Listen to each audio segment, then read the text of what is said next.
শুরুতেই জানিয়ে দিচ্ছি সংবাদ শিরোনাম, সঙ্গে আছে আমি রাজিয়া সুলতানা। মেহেরপুরে পৃথক সড়ক দুর্ঘটনায় নিহত হয়েছে 2 জন এবং আহত 2 জন। কসবায় বিএসএফ এর গুলিতে নিহত হয়েছেন এক যুবক, বিচারের দাবি করেছেন পরিবার। প্যারিসের রাষ্ট্র কাঠামো মেরামতের লক্ষ্যে ঘোষিত বিএনপির 31 দফা কর্মসূচির লিফলেট বিতরণ। ইজিপিপি তালিকা থেকে নাম কর্তনের অভিযোগে সুন্দরগঞ্জে সংবাদ সম্মেলন। কুড়িগ্রাম নাগেশ্বরী উপজেলায় মঞ্চে তারুণ্যের উৎসব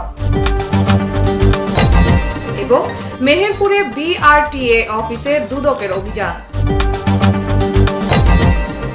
শুনছিলেন সংবাদ শিরোনাম, এবার জানিয়ে দিচ্ছি আবহাওয়া সম্ভাবনার খবর।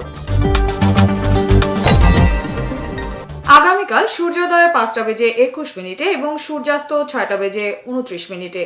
আজকে দেশের সর্বোচ্চ তাপমাত্রা 34.4 ডিগ্রি সেলসিয়াস এবং সর্বনিম্ন তাপমাত্রা 25 ডিগ্রি সেলসিয়াস থাকার সম্ভাবনা রয়েছে। আই1 টিভি, সময়ের সাথে আগামীর পথে। আই1 টিভি, দেশ ও প্রবাসীর কথা বলে। ধন্যবাদ।